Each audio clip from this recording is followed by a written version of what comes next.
আপনার গুলাপান কুষ্টিয়ার রাজবাহিনীর কথা বলে ওরা হয়তো বা ভুলি গেতে আপনার পাগল সাইড করতে কুষ্টিয়া একাই যথেষ্ট। আমার চেয়ারের মাল।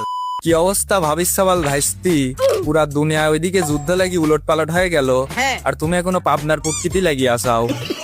তোর মাথা নষ্ট। আপনার গুলাপান তোমারে ধরি কি দিয়ে না, মানে ভাই সবকিছুরই একটা লিমিট থাকে। ডেট ফেলেলা গাঞ্জা খোরের কোনো কিছু লিমিট থাকে না, গাঁজা খাওয়ারও লিমিট থাকে না, আবার পাগলা মুঠা পানিরও লিমিট থাকে না।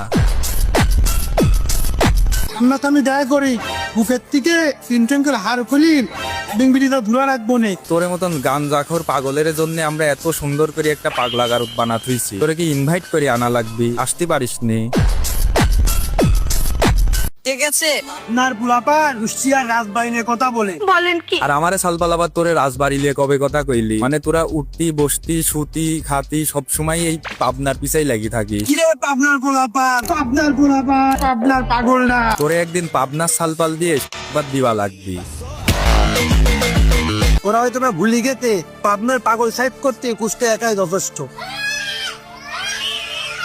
আমি বদলাতে ভাই ভুলি তো আমরা যাইনি, ভুলি গেছিস তোরা, কারণ তোরে মতন পাগলরা শুধু পাবনাতে আসেই ঠিক হয়। একদম মাছ পেটি দেবো। আরে শালা ছোট ভাইয়ের নুনো দেখা যাচ্ছে তো। তোরে দেখলি আমার একটা কথাই কতি মন চাই, খানকির পোলা আর তোদের নে ভিডিও না বানায়ও পারলাম না। মানে অডিয়েন্স এত পরিমাণে কমেন্ট করে, রাস্তাঘাটে দেখা হইলে বলে ভাইয়া ওদের রোস্ট করো, ওদের রোস্ট করো।